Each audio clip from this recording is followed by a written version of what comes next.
நீங்கள் எல்லாருமே அவருடைய இரக்கத்தை சம்பாதிக்கிறவர்களாக இருக்கணும்.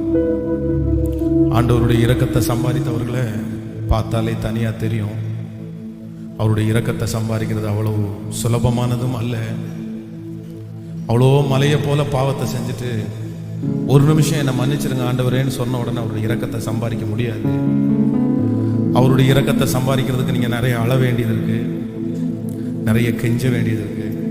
ஆனால் ஒரு டைம் அவருடைய இரக்கம் உங்களுக்கு கிடைச்சிச்சு அப்படின்னு சொன்னால் அதுக்கப்புறம் நீங்கள் காலடி எடுத்து வைக்கிற எல்லாமே உங்களுக்கு ரொம்ப சக்ஸஸ்ஃபுல்லாக இருக்கும். தாவீது அவருடைய இரக்கத்தை சம்பாதிச்சதுனால அவருடைய சொந்தங்கள் எல்லாவரையும் பார்க்கலாம் அவன் ரொம்ப பெரியவனாக இருந்தான். ஸோ நம்பர் 1, முதலாவது உங்கள்கிட்ட நான் கேட்குற கேள்வி, இனியும் எத்தனை நாளைக்கு நீங்க மறைப்பீங்க? ஸோ நம்பர் 1 ஃபர்ஸ்ட் கேள்வி, எத்தனை நாள் நீங்க செய்கிறத உங்களால மறைக்க முடியும்னு நீங்க நினைக்கிறீங்க? நீங்க சிம்சோனுடைய வாழ்க்கையை பார்த்தீங்க அப்படின்னா அவனுடைய வாழ்க்கையினுடைய முதல் தவறு, முதல் மிஸ்டேக் என்ன அப்படின்னா அவங்க அம்மா அப்பாவுக்கு அவன் மறைச்சதாங்க ஃபர்ஸ்ட் மிஸ்டேக். நம்பர் 1. உங்களை பார்த்து கேட்குறேன், நீ எத்தனை நாள் மறைக்க முடியும்னு நினைக்கிறீங்க? ரொம்ப நாள் மறைச்சிருவீங்களா? வேதம் சொல்லுது, வெளியரங்கப்படாத ரகசியம் எதுவுமே இல்லை. நீங்க ரொம்ப டேலண்டா இருக்கிறதுனால நான் மறைக்கிறேன்னு நினைச்சிடாதீங்க. எனக்கு எல்லாம் தெரியும் நான் மறைச்சிடறேன் அப்படின்னு நினைக்காதீங்க. அதான் ஒரு ஒரு நல்ல ஒரு மதிப்புக்குரிய ஒரு மனுஷன், அவருடைய மொபைல் திடீர்னு ஃபால்ட் ஆகுது. அப்போ அந்த மொபைலை ஒரு கடையில் ரிப்பேருக்காக கொடுக்குறாரு. அவர் சொல்றாரு, நீங்க நாளைக்கு வாங்க அப்படின்னு சொல்றாரு. அந்த கொடுத்த அந்த நபரும் கிறிஸ்டின்ஸ், அவரும் கிறிஸ்தவர். இவர் ரொம்ப முக்கியமான ஒரு நபர். கொடுத்துட்டு போகும்போது இவர் அந்த கம்ப்யூட்டர் அதெல்லாம் சரி பண்றாரு. சரி பண்ணும்போது அவர் என்னென்ன அதில் யூஸ் பண்ணாரோ எல்லாத்தையுமே அது காமிக்குது. நீங்க நம்ப மாட்டீங்க, அந்த கிறிஸ்டின்ஸ் அந்த பையன் ஒரே மாசத்துக்குள்ள கையில கயிறெல்லாம் கட்டி பொட்டு வச்சுட்டு அவன் ட்ரெஸ்ஸை சேஞ்ச் பண்ணிட்டு வந்துடுனா, டேய் என்னடா அப்படின்னு கேட்குறேன். நீங்க வேற எல்லாம் கிளியரா இருக்காங்களா?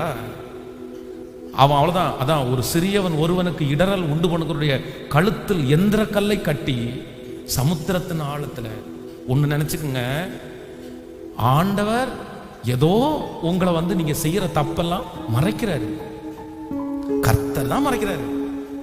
உங்களை காமிச்சு கொடுக்கணும்னு ஆண்டவர் நினைச்சார் அப்படின்னா இதுக்கு முன்னாடி என்னைக்கோ காமிச்சு கொடுத்துருக்கலாம். அப்படியெல்லாம் நீங்க மறைக்கலாம் முடியாதுங்க. இன்னைக்கு இருக்கிற உலகத்துல நீங்க டேலண்ட் பர்சன் தான். இல்ல இல்ல இல்ல. அதனால இத மனசுலயே வச்சுக்கங்க, நீ ரொம்ப நாள் மறைக்க முடியாது, நீ ரொம்ப நாள் மறைக்க முடியாது. ஆனா என்னைக்காவது ஒரு நாள் யாருக்காவது ஒரு முக்கியமான நபருக்கு நீ செய்யறது, நீ பார்க்கறது, நீ பேசுறது தெரிஞ்சிச்சு அப்படின்னு சொன்னா உன் மேல வச்சிருக்கிற நம்பிக்கை அப்படியே சுக்கு நூறா உடைஞ்சிரும். அதுக்கப்புறம் நீ வானத்துக்கு கீழே குதிச்சா கூட உன் பேச்ச ஒருத்தர் கூட மதிக்க மாட்டாங்க. அதுக்கப்புறம் இப்படிப்பட்ட ஒரு மேடையை கர்த்தர் கொடுத்தா கூட உன்னால சைன் பண்ண முடியாது. அப்படிப்பட்ட ஒரு குரலை கொடுத்தா கூட உன்னால சைன் பண்ண முடியாது. ஒரே நிமிஷத்துல சொல்லிடுவாங்க, உன்னை பத்தி எனக்கு தெரியாதா? அதனால நான் நம்புறேன், நீ ரொம்ப நாள் என்ன பண்ண முடியாதுன்னா மறைக்க முடியாது. ஸோ ஃபர்ஸ்ட் கேள்வி, நீ எத்தனை நாள் மறைப்ப? எத்தனை நாள் உங்க அம்மாவுக்கு மறைப்ப, உங்க அப்பாவுக்கு மறைப்ப? வேண்டாம் வேண்டாம், அது ராங், அது சரியில்லை. நீ மறைக்கிற அப்படின்னா நீ தப்பு பண்றேன்னு அர்த்தம். நீ மறைக்கல அப்படின்னா உனக்குள்ள தப்பே இல்லை, உன் மனசாட்சி தப்பு செய்யல. மறைக்கிறதற்கு கண்டிப்பா தண்டனை உண்டு. மறைக்கிறது பாவம் தான். அப்போ உங்க அம்மாவுக்கு அது பிடிக்கல இல்ல, உங்க அப்பாவுக்கு அது பிடிக்கல இல்ல, பட் அது மிஸ்டேக் தானே. உங்க அம்மாவுக்கு ஒளிச்சு சிக்கன் சாப்பிடுவியா? உங்க அப்பாவுக்கு ஒளிச்சு சாப்பாடு சாப்பிடுவியா? உங்க அம்மா அப்பாவுக்கு மறைச்சு சாக்லேட் ஏதாவது இல்ல இல்ல, எல்லாத்தையும் ஓப்பனா தானே சாப்பிடுறீங்க, அது தப்பு இல்ல. ஆனா சம்திங் ஏதோ ஒண்ணு உங்க அம்மா அப்பாவுக்கு மறைக்கிற, கூட இருக்கிறவங்களுக்கு மறைக்கிற, தனியா செய்யற அப்படின்னு சொன்னா அது பெரிய பாவம், டேஞ்சர். அதனால ரொம்ப நாள் மறைக்க முடியாது, ரொம்ப நாள் மறைக்க முடியாது. ஒரு நாள் வெளியரங்கம் வரும்போது நீங்க ரொம்ப அவமானப்படுவீங்க. ஸோ நம்பர் 2, ரெண்டாவது உங்கள்கிட்ட கேட்குற ரெண்டாவது வார்த்தை, இப்போ நீ எடுக்கிற இந்த செலக்ஷன், இப்போ நீ எடுக்கிற இந்த முடிவு 10 வருஷம் தாண்டினா கூட இன்னைக்கு நீங்க எடுக்கிற முடிவு சரி அப்படின்னு தோணுது இல்ல, 10 வருஷம் தாண்டினா கூட அது சரியா இருக்குமா? ஹலோ, கவனிங்க. நம்பர் 2, ரெண்டாவது கொஸ்டின். நீ இப்போ ஒரு செலக்ட் பண்ணிருக்கல, ஒரு செலக்ஷன் இல்லனா நீ இப்போ எடுத்திருக்கல ஒரு முடிவு, அது எனிவே எது வேணாலும் இருக்கலாம். அது திருமணமா இருக்கலாம், வேலையா இருக்கலாம், இல்லனா ஒரு சர்ச்சா இருக்கலாம், எதுவா இருக்கலாம்.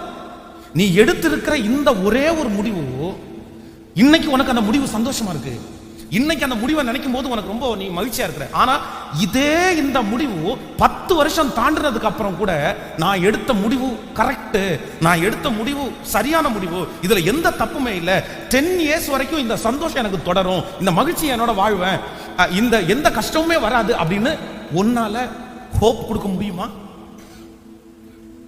ஹலோ, உன்னால நம்பிக்கை கொடுக்க முடியுமா? அப்படின்னா இந்த முடிவு ஓகே. இல்ல அப்படின்னா இந்த முடிவினால நீ ரொம்ப கஷ்டப்படுவ, நீ ரொம்ப கஷ்டப்படுவ. இன்னைக்கு உனக்கு சந்தோஷமா இருக்கிற முடிவு அது சரியான முடிவு இல்ல. நீ வாழணும். நீ நாளைக்கு முடிஞ்சு போறவங்க கிடையாது, நீ 1.5 நாள் வாழ போறவங்க கிடையாது. நீ இன்னும் உனக்கு இனிதான் காலமே இருக்குது. ஆண்டவருடைய வருகை தாமதிக்கும்னா நீ வாழ வேண்டியது, சாதிக்க வேண்டியது, நிக்க வேண்டியது, பேச வேண்டியது இன்னும் நிறைய இருக்கு. சோ 10 இயர்ஸ் தாண்டி 10 வருஷம் தாண்டி இந்த முடிவுல நீ சந்தோஷப்படுவியா?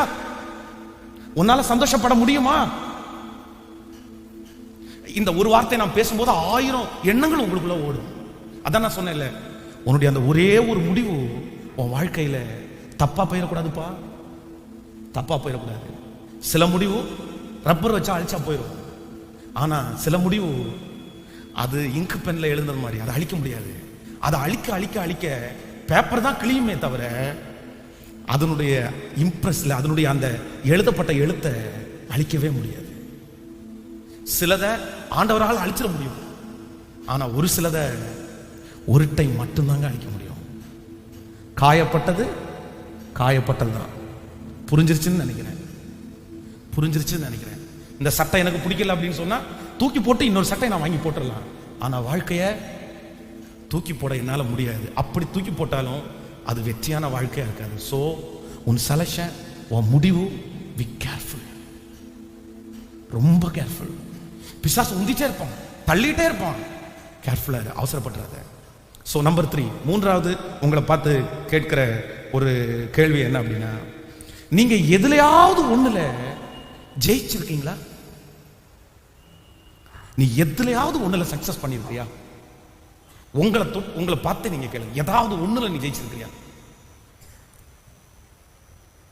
ஏதாவது ஒண்ணுல, ஒரு சம்பாத்தியத்துல ஜெயிச்சிருக்கியா? இல்ல ஒரு படிப்புல நீ ஜெயிச்சிருக்கியா? ஒரு வேலையில ஜெயிச்சிருக்கியா? அட்லீஸ்ட் ஒரு பிரேயர்ல நீ ஜெயிச்சிருக்கியா? அடிக்கடி உனக்கு பாவத்தை நிறைய பிசாசு கொடுத்துட்டே இருக்கிறானே, ஏதோ ஒரு பாவத்துல நான் ஜெயிச்சிட்டேன் அப்படின்னு சொல்லிட்டு நெஞ்ச தட்டிட்டு வந்து நீ சர்ச்சில் வந்து நின்று இருக்கிறியா? இன்னைக்கு ஜெயிச்சண்டா, இன்னைக்கு உன்னை ஜெயிச்சண்டா அப்படின்னு சொல்லிட்டு என்னைக்காவது ஒரு நாள் சர்ச்சில் வந்து நின்று நெஞ்ச தட்டி, இன்னைக்கு ஆண்டவரே ஜெயிச்சுட்டு வந்து நிக்கிற ஆண்டவரே, ஜெயிச்சுட்டு வந்து நிக்கிற ஆண்டவரே அப்படின்னு நீ பேசியிருக்கிறியா? நான் சொல்றேன், ஒரு டைம் நீ தோற்று போய் வந்து நிக்கிறது தப்பு இல்லப்பா. 2 டைம் தோற்று போய் 10 டைம் தோற்று போய் நிக்கிறது தப்பு இல்ல. ஆனா ஒரு 10 டைம் தோற்று போன நீ ஒரு டைமாவது ஜெயிக்க வேணாம்? ஒரு டைமாவது ஜெயிக்க வேணாம்? அப்போ நீ தோற்று தோற்று தோற்று மன்னிப்பு கேட்டே இருப்ப, அப்படிதானே? உங்களுடைய வாழ்க்கையில உயர்வில் ஆண்டவர் உங்களை உட்கார வைக்கணும் அப்படின்னு சொன்னா, உங்களுக்கு கொடுக்கிற சோதனையில நீங்க ஜெயிக்கணும் ஆண்டவர் எதிர்பார்ப்பாரு. யோசேப்புக்கு பரீட்சை கொடுக்கப்பட்டுச்சான்னு கண்டிப்பா பரீட்சை கொடுக்கப்பட்டுச்சு. அந்த பரீட்சையில அவன் தோற்று போய் வந்து நிக்கல, ஜெயிச்சுட்டு வந்து நிக்கிறான். உடனே தான் ஆண்டவர் சொல்றாரு, உனக்கு சிங்காசனம் ஆயத்தம் ஆயிடுச்சுடா, உனக்கு சிங்காசனம் ரெடி ஆயிடுச்சு. நான் சொல்றேன், நீங்க ஜெயிக்கிற வரைக்கும் சிங்காசனத்துல போய் உட்கார முடியாது. நீங்க ஜெயிக்கிற வரைக்கும் சிங்காசனத்துல போய் உட்கார முடியாது. நீங்க எப்ப ஜெயிக்க போறீங்க? எப்ப ஜெயிக்க போறோம்? அடுத்த யூத் மீட்டிங்க்கு நீங்க வந்து இதே மாதிரி அழுதுட்டு இருக்கணுமா? இல்ல அடுத்த யூத் மீட்டிங்களுக்கு உங்க மனசு உடைஞ்சு போய் நீ மிஸ்டேக் பண்ணிட்ட அப்படின்னு நீங்க நினைக்கணுமா? எப்ப ஜெயிப்பீங்க? ஒரு டைம், ஒரு டைம். சோ மீண்டும் கேட்கிறேன், ஏதாவது ஒண்ணுல நீ ஜெயிச்சிருக்கிறியா மகா? ஒன்னே ஒண்ணுல ஜெயிச்சிருக்கிறியா? ஆனா உன் வீம்புக்கு குறைச்சல் இல்லைல்ல, உன் பேச்சுக்கு குறைச்சல் இல்லைல்ல, அவ்வளோ திறமைசாலி மாதிரி இது பண்றல, ஒண்ணுல கூட நீ இன்னும் சக்சஸ் பண்ணல. உன் வயசு தாண்டிருச்சு, உன் நாட்கள் தாண்டிட்டு போயிட்டு இருக்குது. காரணம் சொல்லாதீங்க. காரணம் நான் சொல்றேன், உலக வாழ்க்கையில நீ ஜெயிக்கவே வேணாப்பா, விட்டுரு. எனக்கு சம்பாத்தியமே இல்லை, நான் பெருசா ஜெயிக்கல. ஒரு ஸ்பிரிச்சுவல் லைஃப்லயாவது, ஏன் ஆவிக்குரிய லைஃப்ல வந்து பணம் கொடுக்கணுமா உனக்கு ஜெயிக்கிறதுக்கு? சரி, உலக வாழ்க்கையில நீங்க ஜெயிக்கல, திறமை இல்லை, உங்க அப்பா சரியில்லை, உங்க அம்மா சரியில்லை, உனக்கு பேக்ரவுண்ட் இல்லை, உனக்கு பின்னணி எதுவுமே இல்லை, ரைட், ஓகே, தோற்றே போயிட்டப்பா. ஸ்பிரிச்சுவல் லைஃபுக்கு யார் உனக்கு? யார் வேணும்? நீதானே, நீதானே. So careful. அடுத்த டைம் ஒருவேளை கர்த்தர் வருகை தாமதிக்கும்னா, உங்களை சந்திக்கும் போது நீ கர்த்தர் சமூகத்தில் வந்து நிற்கும் போது எப்படிதான் வந்து நிற்கணும் அப்படின்னா, ஜெயிச்சுட்டு வந்து நிற்கிறேன் பாஸ்டர், நான் என் தலைமையில இப்ப வைங்க, இப்ப கிரீடத்தை வைங்க, இப்ப என் கையில பொறுப்பை கொடுங்க, இப்ப ஊழியத்தை கொடுங்க. ஒண்ணுமே ஜெயிக்காம பேசிட்டு இருக்காதீங்க, பேசிட்டு இருக்காதீங்க, ஜெயிச்சே ஆகணும். ஸோ நம்பர் 4, 4வது, உங்களுக்கு இருக்கிற ஃப்ரெண்டு, உங்களுக்கு இருக்கிற நண்பன் நல்லவனா? உங்க ஃப்ரெண்டு நல்லவனா? ஹலோ ஹலோ ஹலோ, கேக்குதா உங்களுக்கு சொல்றது? உங்க ஃப்ரெண்டு நல்லவனா கெட்டவனா? அதான் இந்த சிகரெட் அடிக்கிறாங்க பாருங்களேன், 90% பேர் சிகரெட் அடிச்சவங்க அவங்க அடிச்ச முதல் சிகரெட் வந்து இலவசமா பெற்றுக்கொண்டதாங்க. 90% பேர் ஸ்மோக்கிங் பண்ணுகிற 90% நபர்கள் அவங்க யூஸ் பண்ண முதல் சிகரெட் வந்து ஃப்ரீ சிகரெட். அது யார் கொடுத்தா உங்களுக்கு? கடைக்காரன் கொடுத்தானா இல்ல கம்பெனிக்காரன் கொடுத்தானா? சொல்லுங்க, கம்பெனிக்காரன் கொடுத்தானா கடைக்காரன் கொடுத்தானா? யார் கொடுத்தா? அவன் ஃப்ரெண்டு தான் கொடுத்தான், அவனுக்கு நெருங்கின நண்பன் தான் கொடுத்தான். இப்போ சொல்லுங்க, உங்க ஃப்ரெண்ட்ஸ் கெட்டவங்களா இருந்தாங்கன்னா, உங்க நண்பர்கள் சரியில்லை அப்படின்னா, உன் வாழ்க்கை வெரி டேஞ்சர். அதான் போன வாரம் நண்பர்கள் ஜாக்கிரதை அப்படின்ற செய்தியை நான் பேசினேன். அதை நீங்க யூடியூப்ல இருக்கும், நீங்க கேட்டு பாருங்க. நண்பர்கள் ரொம்ப ஜாக்கிரதை. அம்னோனுடைய வாழ்க்கையில ராஜகுமாரனை கொன்னதே யார் அப்படின்னா ஃப்ரெண்டு தாங்க அவனை கொன்னுட்டான். உன் ஃப்ரெண்டாலே நீ அழிஞ்சிருவ, ரொம்ப ஜாக்கிரதை. உன் ஃப்ரெண்டு உன்னை நரகத்துல தள்ளிட்டு தான் அடுத்த வேலை பார்ப்பான். அவன் பொழைச்சுக்குவான், அவனுக்கு மனசாட்சி இல்ல, அவன் பொழைச்சுக்குவான், அவனுக்கு எந்த பாவத்தை குறிச்ச உணர்வு இல்லை, அவன் பொழைச்சுக்குவான். அவன் அப்பா பெரிய ஆளு, அவங்க அம்மா பெரிய ஆளு, அவனுக்கு வசதி இருக்கு, அவனுக்கு திறமை இருக்குது, அவன் யாரை ஏமாத்தி வேணாலும் பொழைப்பான். ஆனா நீ பொழைப்பியா? உன்னால அவனை மாதிரி பொய் சொல்ல முடியுமா? உன்னால அவனை மாதிரி கெட்ட வார்த்தை பேச முடியுமா? உன்னால அவனை மாதிரி ஏமாத்த முடியுமா? உன்னால ஏமாத்த முடியாதுப்பா. நீ தப்பு பண்றவன் தான், ஆனா அவ அளவுக்கு நீ கெட்டவன் கிடையாது, நீ அவ அளவுக்கு மோசம் கிடையாது. உன்னுடைய இருதயத்தினுடைய கார்னர்ல ஒரு ஈரம் இருந்துட்டே இருக்குது. உங்க அம்மாவை குறிச்சு, அப்பாவை குறிச்சு, சர்ச்சை குறிச்சு, பைபிளை குறிச்சு, ஆண்டவரை குறிச்சு ஈரம் இருந்துட்டே இருக்கு. சோ அவன் அளவுக்கு நீ தீவிரமா எதையுமே செய்ய முடியாது. அவன் உன்னை குழியில தள்ளிட்டு அவன் நல்லவன் ஆயிடுவான். அவனுக்கு அது பெரிய விஷயம் இல்லை, நீ சிக்கல்ல மாட்டிக்குவ. ஃப்ரெண்ட்ஸ், ஜாக்கிரதை ஜாக்கிரதை. நாளைக்கு மாத்திடுவேன்னு சொல்லாத. ஒரு வாரம் எனக்கு டைம் கொடுங்க, எனக்கு காலேஜ் முடிஞ்சிடும், அவ்வளவுதான், அதுக்கப்புறம் அவன் யாரோ நான் யாரோ. இன்றைக்கு ஊழியக்காரர் சொன்னார்ல, இன்னைக்கு இன்னையோட முடிவெடுத்துரு. வேணாப்பா, எனக்கு வேணாப்பா. ஸோ நம்பர் 5, 5வது, உங்களை பார்த்து கேட்குற கொஸ்டின், உன்னால திரும்பி வர முடியுமா? இல்ல உன்னால திரும்பி வர முடிகிற அளவுக்கு தான் நீ அடிக்ட் ஆயிருக்கியா? ஹலோ ஹலோ, உன்னால திரும்பி வர முடியுமா? நீ நினைச்சா வெளியே வந்துருவியா? நீ கான்பிடண்டா இருக்க, நீ கான்பிடண்டா இருக்க, நான் வந்துருவோம் பாஸ்டர். நீங்க நினைக்கிற மாதிரி நான் மொடா குடிகாரனும் இல்ல, நீங்க நினைக்கிற மாதிரி நான் அடிக்ஷனும் கிடையாது, நான் அப்படியே ஒரே நிமிஷத்துல தூக்கி போட்டு வந்துடும் அப்படின்னு நீங்க இப்ப நிறைய பேர் சொல்லலாம். நான் சொல்றேன், இது எத்தனை டைம் சொல்றீங்க? எத்தனாவது டைம் இது? உங்களால வர முடிஞ்சிச்சா? வந்துட்டீங்களா? சரி, இப்போ ஒரு சவால் விடுங்க. இந்த ஜெபம் முடிச்சிட்டு, இந்த யூத் மீட்டிங் முடிச்சிட்டு நீ வா பாப்போம், வந்துரு வந்துரு. வர முடியுமா? நீ ரொம்ப தூரம் போயிட்டேன்னா வர முடியாது. நீ எவ்வளவு தூரம் பின்னாடி போறதுக்கு டைம் எடுக்கிறியோ, நீ அகைன் திரும்பி வர்றதுக்கு அவ்வளவு டைம் எடுக்கும்ன்றத நீ மறந்துடாத. இங்க இருந்து காந்திபுரத்துக்கு நீ போறதுக்கு 3 கிலோமீட்டர் போனோம் அப்படின்னா, காந்திபுரத்துல இருந்து திரும்ப அகைன் வரும்போது 3 கிலோமீட்டர்ஸ் நீ தாண்டி தான் வரணும். இல்ல நான் வந்துருவேன், இல்ல நான் வந்துருவேன், இல்ல நான் வந்துருவேன். மகன் தப்பு பண்ணாத, மகா தப்பு பண்ணாத, மிஸ்டேக் பண்ணாத. உன் கான்பிடன்ட் உன்னை கொன்றும், உன் கான்பிடன்ட் உன்னை திருப்பி கொண்டு வர உன்னை விடாது. நீ கஷ்டப்படுவ, அதுலயே செட்டில் ஆயிருவ, அதுவே உன் வாழ்க்கையா மாறிடும். அதுக்கப்புறம் நீ வரணும்னு ஆசைப்படுவ, உன்னால வர முடியாது. ஏன்னா நீ அந்த மாதிரி ஒரு சிக்கலுக்குள்ள மாட்டிடுவ. எந்த பக்கம் திரும்பினாலும் உனக்கு கஷ்டமா இருக்கும். ஸோ அதனால தான் ரொம்ப ரொம்ப பவ்யமா, ரொம்ப கெஞ்சி சொல்றேன், ரொம்ப தூரம் போயிடாத. ஸோ நான் கேட்குற 5வது கொஸ்டின், உன்னால திரும்பி வந்துட முடியுமா? அந்த நம்பிக்கை இல்லை அப்படின்னா சரி, இதுவரைக்கும் நடந்தது போட்டும், இன்னைக்காவது வந்துருப்பா, இன்னைக்காவது ரிட்டர்ன் ஆயிருன்றேன். இளையகுமாரன் அப்பாட்ட வந்தாதான், அப்பாட்ட வர்ற வரைக்கும் என்னத்தை தான் சம்பாதிச்சாலும் ஒன்னும் யூஸ் இல்லை. நீ திரும்பி, அதான் நான் காலையில இருந்து சொல்லிட்டு இருக்கல, நீ திரும்பி வந்தே ஆகணும் மகா, நீ திரும்பி வந்தே ஆகணும், வேற வழியே இல்லை. பட் நீ ரொம்ப லேட்டான அப்படின்னு சொன்னா உனக்கு வாழ்க்கை தான் லேட் ஆகும். ஸோ அதனால நம்பர் 5, கவனிங்க. உங்களால திரும்பி வந்துட இதெல்லாம் உங்க மனசுக்குள்ள ஓடிட்டே இருக்கும். என்னால திரும்பி வந்துட முடியுமா? விளையாட்டுக்காக நினைக்காதப்பா, விளையாட்டுக்காக நினைக்காத. ஸோ நம்பர் 6, 6வது, உங்க எதிர்காலத்துக்காக, உங்க ஃபியூச்சருக்காக உங்ககிட்ட ஏதாவது ஒரு பிளான், ஏதாவது ஒரு திட்டம், ஏதாவது ஒரு முயற்சி, ஒரு சிங்க் ஏதாவது ஒண்ணு இருக்கா உங்கள்கிட்ட? ஏதாவது ஒண்ணு உங்க ஃபியூச்சருக்காக எதையாவது ஒண்ணு யோசிக்கிறியா? எதையாவது ஒண்ணு செய்யறியா? ஏதாவது ஒரு யோசனை இருக்கா? உலகத்துல இருக்கிற ஒரு மனுஷன் விக்கிரக ஆராதனைக்காரன், அவங்க தெரியாதவங்க அந்த படிக்கும் போதே சொல்றான், நீ என்ன பண்ண போற அப்படின்னு கேட்டா, எங்க அப்பா பிசினஸ் நான் பண்ணுவேன், இப்பவே ஆரம்பிச்சிட்டேன், பிசினஸ் பண்ண ஆரம்பிச்சிட்டேன். ஆனா நான் கேட்கிறேன், நீ ஆண்டவருடைய பிள்ளை அல்லவா? கர்த்தர் வர்றாரு, கண்டிப்பா வந்துருவாரு. எப்ப அவர் வருகிற வரைக்கும், அவர் இன்னைக்கு வந்தாலும் நம்ம எல்லாத்தையும் விட்டுட்டு தான் நம்ம போறோம். பட் நீ எதிர்காலத்துல உங்க அம்மா அப்பா இன்னைக்கு கையேந்திராத மாதிரி நீ ஏந்தாம இருக்கணும்ல. அட்லீஸ்ட் அடுத்தவங்க முன்னாடி போய் கை கட்டி நீ நிக்க கூடாது இல்ல, இன்னொருத்தன்ட்ட கடன் வாங்க கூடாது இல்ல, நீ நிம்மதியா வாழணும் இல்ல. நீ பெரிய கார்ல போக வேண்டாம்ப்பா, நீ மழை நனையாம ஒரு கார்ல போகணும் இல்லப்பா. நீ நீ நீ வந்து பெரிய காஸ்ட்லியான பைக் ஓட்ட வேணாம்ப்பா, நீ நடந்து போகாம 2 வீலர்ல போகணும், அதுக்கு ஒண்ணு வேணும் இல்ல. நீ பெரிய மாளிகையில குடியிருக்க வேணாம்ப்பா, ஆனா ஒரு சின்ன வீட்லயாவது நீ குடியிருக்கணும் இல்ல. உனக்கு என்னப்பா ஃபியூச்சர்? உனக்கு என்ன எதிர்காலம்? நீ உன் எதிர்காலத்துக்காக நீ என்ன செஞ்சிருக்க, என்ன பண்ணி இருக்க? உனக்கு ஏதாவது ஒண்ணு இருக்கா? சொல்லு, இருக்கா? எனக்கு இருந்துச்சு, அதுக்காக தான் நான் பேசுறேன். எதிர்காலத்தை குறித்து யோசிச்சேன், அப்படி யோசிச்சு சிக்கான நானு.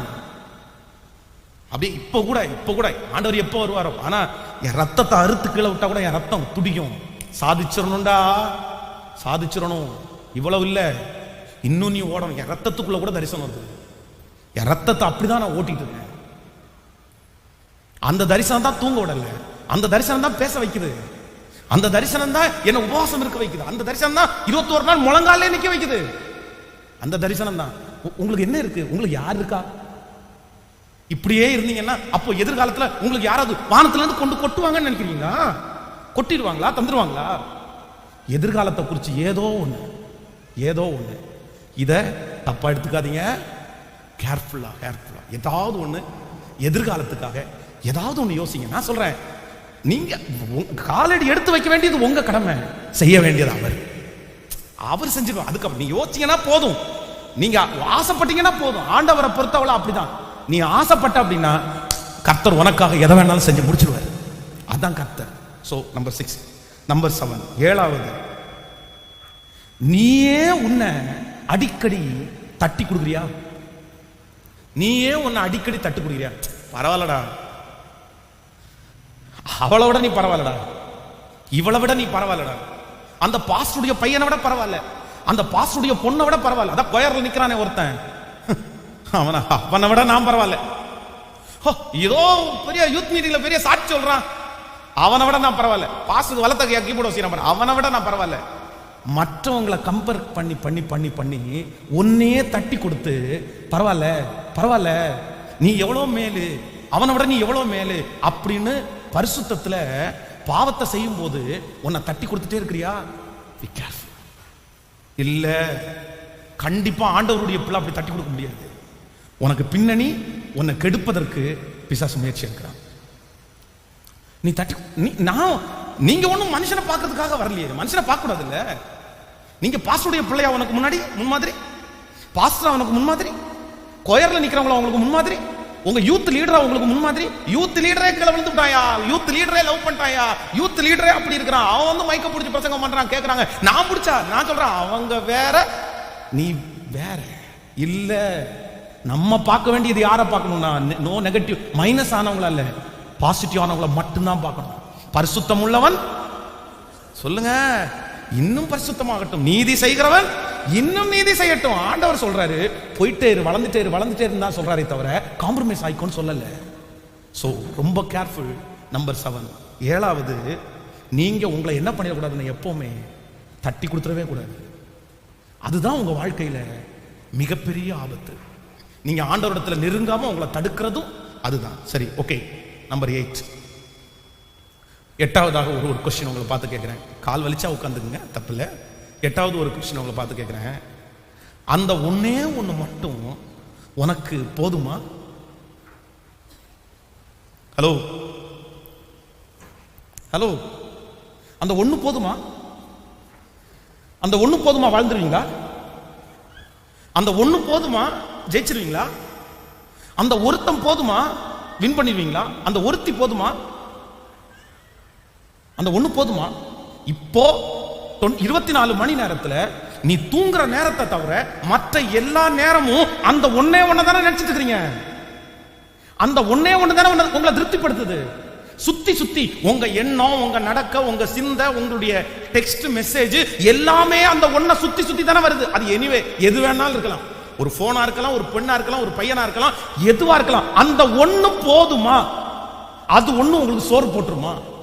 அது ஒண்ணு உங்க எதிர்காலத்தை கொடுத்துருமா? நான் கேட்கிறேன், உங்களை பார்த்து கேட்கிறேன், தம்பி தங்கச்சி, அந்த ஒண்ணு போதுமாப்பா? நீ கேட்கிற, ஆண்டவரே இந்த ஒண்ணு மட்டும் எனக்கு செய்யுங்க ஆண்டவரே, இதை மட்டும் எனக்கு நடத்தி கொடுங்க ஆண்டவரே, இந்த கல்யாணம் மட்டும் நடக்கட்டும் ஆண்டவரே, இந்த பையன் மட்டும் எனக்கு வேணும் ஆண்டவரே, இந்த பொண்ணு மட்டும் எனக்கு வேணும் ஆண்டவரே. இப்ப நான் கேட்கிறேன், அந்த ஒண்ணு போதுமாப்பா? அந்த ஒண்ணு போதும்? அந்த ஒண்ணு போதுமா? தப்பு பண்ணாதீங்க. அந்த ஒண்ணை வச்சு ரொம்ப எல்லாம் நீ வாழ முடியாது. அதான் அம்னோனை குறித்து வேதம் சொல்லுது, தன்னுடைய சொந்த தங்கச்சி ஆகிய தாமார் மேல ஆசை வச்சுட்டான். ஆனா தப்பு பண்ணினதுக்கு பிறகு அவன் அவளை நேசித்த நேசத்தை பார்க்கலும் அவளை வெறுத்த வெறுப்பு எப்படி இருந்துச்சாமா? அதிகமா இருந்துச்சாமா. தங்கச்சிங்க ஒவ்வொருத்தரும் கேர்ஃபுல். உங்களுக்கு ரொம்ப அன்பா சொல்றேன், பசங்க வந்து தீப்பெட்டியினுடைய குச்சி மாதிரி உன்னை பத்த வச்சு விட்டுட்டாங்க அப்படின்னா நீ எரிஞ்சு சாம்பலாயிருவ. அவன் வேற ஒண்ணுமே உன்னை பண்ண மாட்டான், எரிய வச்சிருவான் அவனை. அதுக்கப்புறம் அவன் சைலண்ட் ஆயிடுவான், நீ சிக்கிருவ, நீ சிக்கிருவ. அவனுக்கு ஈஸி, தட்டி போட்டு போயிட்டே இருப்பான். அடப்போ, என்ன பெரிய விஷயமா, இது என்ன பெரிய விஷயமா? ஆனா சாகுற வரைக்கும் உன் மனசு தான் ரொம்ப குத்தும், உன் மனசு தான் ரொம்ப வலிக்கும். அவன் ஈஸியா அவன் மனசை கெடுத்துட்டு போயிடுவான். ஒரே நிமிஷத்துல உன்னுடைய முழு ஆக்டிவிட்டிஸ் அவன் கெடுத்துருவான். உனக்கு அவ்வளவு தெரியாது, உன்னால் அதை கெஸ் பண்ணவும் முடியாது. உன் வாழ்க்கை பஞ்சு மாதிரி, கண்ணாடி மாதிரி, கண்ணாடி மாதிரி உடைச்சிட்ட. நீ எவ்வளவுதான் ஒட்டு போட்டாலும் நீ ஒட்டு போட்டது தெரியும்பா. அதை அழிக்க முடியாது, அதை அழிக்க முடியாது. இன்னைக்கு அது ஈஸியாகி போச்சு, சுலபமாயிடுச்சு. நீ தப்பு பண்ணிடாத. அவன் ஜஸ்ட் உனக்கு ஒரு வார்த்தை சொன்னாலே அவன் ஒரு வார்த்தை தான் சொல்லுவான், நீ 10 டைம் யோசிப்ப. ஏன்னா அவ்வளவு தூரம் உனக்கு வந்து அந்த அன்பின் மேல உனக்கு பிரியும். அதனால ரொம்ப கேர்ஃபுல்லா இருக்கணும். அந்த ஒண்ணு, தம்பிகளுக்கு அப்படிதான் சொல்றேன். அந்த அந்த ஒரு பொண்ணு உன் வாழ்க்கையில போதும்னு நினைக்கிறேன்ல, அவன் வந்தா எல்லாம் மாறிடும் பாஸ்டர், அவன் வந்தா எல்லாம் கிடைச்சிடும் பாஸ்டர். கல்யாணம் முடிகிற வரைக்கும் தான்டா, கல்யாணம் முடிகிற வரைக்கும் தான்டா. அதுக்கப்புறம் பாரு, அதுக்கப்புறம் யோசி. அதான் நான் அடிக்கடி சொல்லுவேன், நீங்க எல்லாருமே நீங்க நேசிக்கிற ஒருத்தருடைய ஒரு முகத்தை மட்டும்தான் பாக்குறீங்க. இன்னொரு முகம் உங்க யாருக்கும் தெரியாது, இன்னொரு முகத்தை கண்டுபிடிக்க முடியாது. கல்யாணத்துக்கு முன்னாடி யாரும் இன்னொரு முகத்தை காமிச்சிக்க மாட்டாங்கப்பா. நான் எழுதி வச்சுக்க, எழுதி வச்சுக்கோ. நீ சொல்லு, பென்ஸ் பாஸ் சொன்னாருன்னு எழுதி வச்சுக்கோ. நீ 10 வருஷம் கல்யாணம் ஆகி 10 வருஷம் தாண்டி நீ சொல்லு, அதுக்கப்புறம் நீ சொல்லுவேன். கல்யாணத்துக்கு முன்னாடி நீ நேசிக்கிற பையன், நேசிக்கிற பொண்ணு ஒரு முகத்தை மட்டும்தான் உங்ககிட்ட காமிப்பானே தவிர ரெண்டாவது முகத்தை காமிச்சாலும் ஒன்னால அதை ஐடென்டிஃபை பண்ணவே முடியாதுங்க. ஏன்னா அவன் மேல வச்சிருக்கிற காதல், அவன் மேல வச்சிருக்கிற அன்பு உன் கண்ணை மறைச்சிடும். அதுக்கப்புறம் தான் உண்மையை தெரியும், அதுக்கப்புறம் தான் ஃபீல் பண்ணுவீங்க. ஸோ அந்த ஒன்று உன் வாழ்க்கையை தொலைச்சிடக்கூடாது, அந்த ஒன்னே ஒன்று உன்னை அழிச்சிடக்கூடாது. Be careful. 9 உங்களை பார்த்து 9வது ஒரு கொஸ்டின் கேட்குறேன். என்னைக்கு தான் வருவீங்க? என்னைக்கு தான் வருவேன்? போன வருஷம் இதே தானே சொன்னேன், போன மாசம் கூட இதை தான் சொன்னேன், போன 2 வருஷத்துக்கு முன்னாடி இந்த வார்த்தையை சொன்னேன்ல. இப்போ உங்களை பார்த்து கேட்குறேன், நீ என்னைக்கு தான் வருவ? இதுக்கு முற்றுப்புள்ளி வைக்கிற அன்னைக்கு, அந்த நாள் என்னைக்கு? இன்னைக்கு நான் சொல்றேன், இன்னைக்கு அந்த முற்றுப்புள்ளி வச்சிருப்பா, இன்னைக்கு அந்த முற்றுப்புள்ளி வச்சிரு, இதுக்கு மேல வேண்டாம், இதுக்கு மேல வேண்டாம்னு நான் சொல்லிடுறேன். இந்த இந்த இந்த யூத் மீட்டிங் தான் உனக்கு கடைசியா இருக்கட்டும், இனி திரும்பி நீ இப்படி அர்ப்பணிக்க கூடாது, நீ வரும்போது வெற்றியா தான் வரணும் அப்படின்னு சொல்றேன். பட் இத மாதிரி எத்தனை எத்தனை எத்தனை எத்தனை இப்ப கேட்கிறேன், நீ என்னைக்கு தான் வருவப்பா? நீ என்னைக்கு தான் விடுவ? இந்த பொல்லாத அந்த பழக்கத்தை என்னைக்கு தான் விடுவ? அந்த பொல்லாத அந்த பொருளை என்னைக்கு தான் நீ தூக்கி போடுவ? என்னைக்கு தான் தூக்கி போடுவேன்? இவ்வளவு சண்டை நடந்து, இவ்வளவு வாக்குவாதம் நடந்து, உங்க அம்மா அப்பாவுக்கு இவ்வளவு பிரச்சனை நடந்து, இத்தனை சுத்தி சுத்தி சுத்தி கர்த்தர் உன்னை காமிச்சோம், இன்னும் நீ அதை விடல அப்படின்னா நீ என்னைக்கு வருவ? எல்லாம் அழிஞ்சு போனதுக்கு அப்புறமா சொல்லுங்க, எல்லாம் உன்னை விட்டு போனதுக்கு அப்புறமா இப்போ நீங்க என்னைக்குப்பா வருவ? நீ பழைய ஆளா என்னைக்கு வந்து நிப்ப?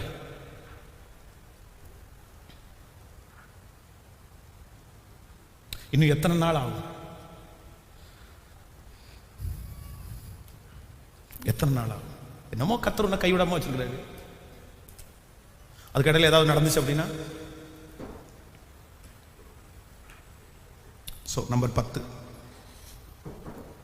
நீ வெட்கப்படுறியா?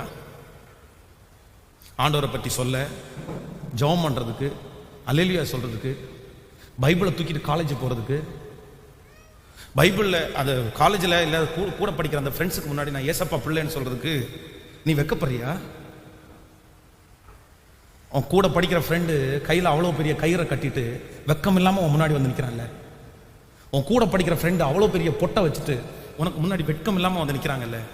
ஆனால் நீ மட்டும் ஏசப்பாவை பற்றி சொல்றதுக்கு நீ வெட்கப்படுற, கையில் ஒரு பைபிளை தூக்கிட்டு போறதுக்கு வெட்கப்படுறேன்னா நான் சொல்றேன், நீ ஆண்டவரை நேசிச்சு என்ன பிரயோஜனம்னு கேட்குறேன்.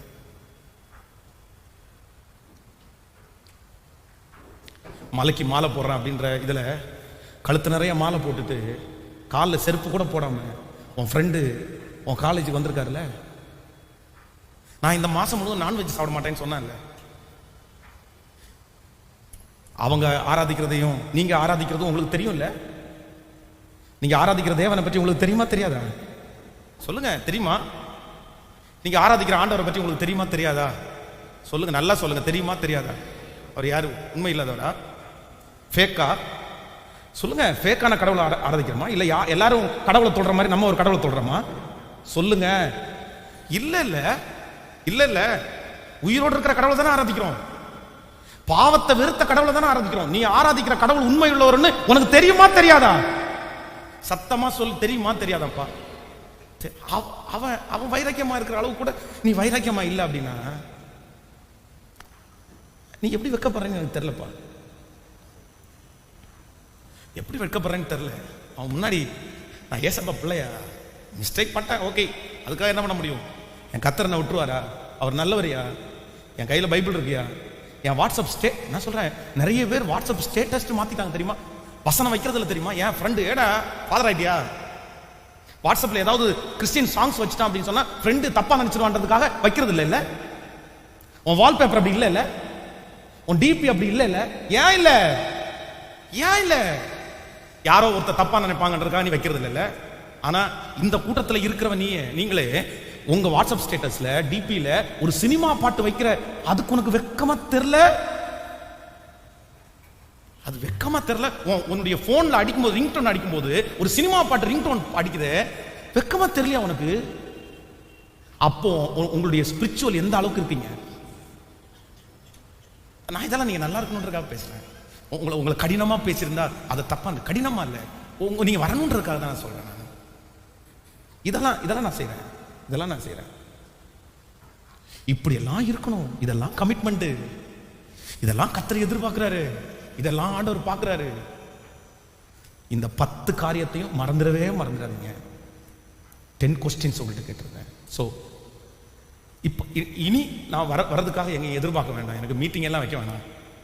இங்கேருந்து போகும்போதே சிம்மா உடச்சி போட்டுருங்க, ஃபோனா கொடுத்துட்டு உங்கள் அம்மாவுக்கோ உங்கள் அப்பாவுக்கோ கொடுத்துட்டு ஒரு சாதாரணமான மொபைல் வாங்கிக்கோங்க. ஒரு 3 இயர்ஸ் 3 வருஷம் கால் ஃபோன் நீ கால் அட்டன் பண்ணால் போதும்ப்பா. நீ வாட்ஸ்அப் வச்சுட்டு பெரிய பிஸ்னஸ் ஒன்றும் பண்ண போகிறதில்ல, நீ ஃபேஸ்புக் வச்சுட்டு ஒரு கோடிக்கணக்கான சம்பாதிக்க போகிறதில்ல. உனக்கு அந்த மாதிரி ஏஜும் இன்னைக்கு வரல.